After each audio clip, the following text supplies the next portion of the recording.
गायरान व गुरचरण जमीन मंजुरीबाबत शासनाचे महत्त्वाचे शुद्धीपत्रक प्रसिद्ध मुंबई जून 16, 2026 राज्य शासनाच्या महसूल व वन विभागाने गायरान आणि गुरचरण जमिनींच्या मंजुरीबाबत एक अत्यंत महत्त्वाचे शुद्धीपत्रक आज दिनांक जून 16, 2026 रोजी जारी केले आहे। शासनाने 12 जुलै 2011 रोजी घेतलेल्या मूळ शासन निर्णयातील तरतुदींमध्ये याद्वारे महत्त्वपूर्ण सुधारणा दुरुस्ती करण्यात आली आहे। मूळ नियमातील परिच्छेद क्र. 01 मधील मुद्दा क्र. 3 अ मध्ये पूर्वी ग्रामसभेचा व ग्रामपंचायतीचा जमीन मंजुरीसाठी सुस्पष्ट ठराव असावा असा उल्लेख होता। आता या मजकुराऐवजी अनुसूचित क्षेत्रामध्ये ग्रामसभेचा जमीन मंजुरीसाठी सुस्पष्ट ठराव असावा असे सुधारित रूप वाचण्यात यावे असे या नव्या शुद्धीपत्रकात स्पष्ट करण्यात आले आहे।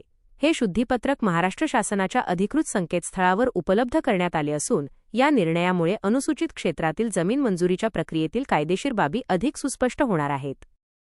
मित्रांनो, व्हिडिओमधील शासन निर्णय किंवा परिपत्रक आपणास हवे असेल तर कृपया आमचे शासन निर्णय व परिपत्रक हे फेसबुक पेज सबस्क्राईब करा। त्यानंतर सबस्क्राईब केल्याचा स्क्रीनशॉट 7588152456 या क्रमांकावर व्हॉट्सॲप करा।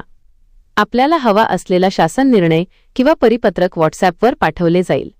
लक्षात ठेवा, शासन निर्णय व परिपत्रक मिळवण्यासाठी फेसबुक पेज सबस्क्राईब करणे आवश्यक आहे।